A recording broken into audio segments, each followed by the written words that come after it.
சிக்கனை வந்து மேரினேட் பண்ண போகிறோம். ஸோ இது வந்து போன்லெஸ் சிக்கன். நான் பெரிய பெரிய பீசஸாக கட் பண்ணி வாங்கியிருக்கேன்.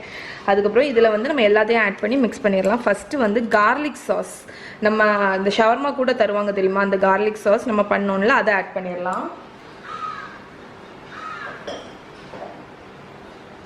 ஸோ இந்த கார்லிக் சாஸ் வந்து இந்த ஷவர்மா மீட்டுக்கு வந்து பயங்கர ஃப்ளேவர் கொடுக்கும். அடுத்து வந்து என்னென்னு பார்த்தீங்கன்னா ரெட் சில்லி ஃப்ளேக்ஸ், அதுக்கப்புறம் இஞ்சி பூண்டு பேஸ்ட். ஸோ நான் வந்து இஞ்சி பூண்டு பேஸ்ட் போடுறேன். நார்மலாக கார்லிக் பேஸ்ட் மட்டும் போடுவாங்க, பட் ஒய் நாட், இஞ்சி பூண்டு பேஸ்ட் போட்டாலும் நல்ல ஃப்ளேவர் தான் இருக்கும்.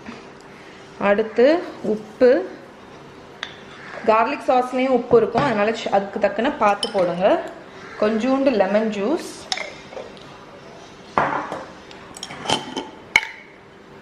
அப்புறம் பிளாக் பெப்பர் பவுடர்,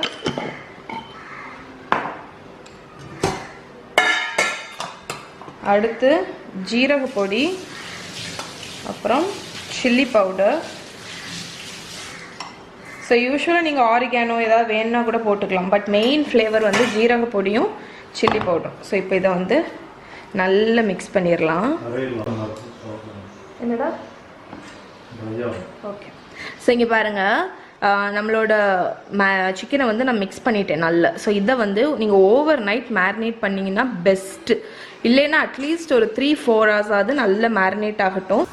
நீங்கள் வந்து ஷவர்மாவை அவனில் குக் பண்ணலாம், தோசை தவாவில் வந்து குக் பண்ணலாம். நான் இன்றைக்கி வந்து கொஞ்சம் ஆத்தென்டிக்காக காணிக்கலான்னு பார்பிக்யூ இருக்குல்ல, அதை செட் பண்ணி குக் பண்ணுறேன். ஸோ அது வந்து உங்களுக்கு வந்து அந்த ஸ்மோக்கி ஃப்ளேவர் வந்து கொடுக்கும். ஸோ நம்ம மேரினேட் பண்ணி வச்சுருக்கோம்ல அந்த சிக்கன், ஸோ அதான் பெரிய பெரிய பீசஸ் யூஸ் பண்ணியிருக்கேன். ஸோ அதை எல்லாத்தையும் நம்மளோட பார்பிக்யூவில் வச்சிடலாம். பார்பிக்யூவில் வச்சு நல்ல சார் ஆகுற வரைக்கும் அதை கிரில் பண்ணி எடுக்க போகிறோம். இது போன்லெஸ்ஸும் கூட, அதனால் குக் ஆனதுக்கப்புறம் ஸ்லைஸ் பண்ணி நம்ம பீட்டா ப்ரெட்டில் ஸ்டஃப் பண்ணுறதுக்கும் கரெக்டாக இருக்கும். நம்மளோட கபாப் வந்து சூப்பராக குக் ஆகிடுச்சு. ஸோ நான் இங்கே வந்து சிக்கன் ஷவர்மாவும் வந்து பார்பிக்யூவில் வச்சேன்ல, அதுவும் ரெடி ஆகிடுச்சு. ஸோ இப்போ வந்து உங்களுக்கு நான் வந்து ஷவர்மா மட்டும் எப்படி பண்ணுறது அப்படின்னு காணிக்கிறேன். ஸோ நம்ம இங்கே சிக்கன் வந்து குக் பண்ணியிருக்கோம்ல, இதை லைட்டாக ஸ்லைஸ் பண்ணிடுங்க. ஸோ இது வந்து ஒரு சிம்பிளான ஒரு ஷவர்மா.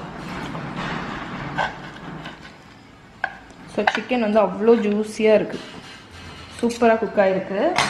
ஸோ இப்போ வந்து ஒரு பீட்டா ப்ரெட் எடுத்துக்கோங்க, அதில் வந்து நம்ம குக் பண்ண சிக்கனை வச்சுருவோம். Yummy yummy. அதுக்கப்புறம் நம்மளோட கார்லிக் சாஸ் இருக்குல்ல, கார்லிக் சாஸ் வச்சுருவோம். அதுக்கப்புறம் குக்கும்பர்ஸ், ஆனியன். ஓகே, அவ்வளோதான். இது வந்து நம்மளோட சிக்கன் ஷவர்மா. ஸோ இதுக்கு பதில் நீங்கள் வந்து அந்த கபாப் இருக்குல்ல, அதை கூட வச்சு சாப்பிட்லாம்.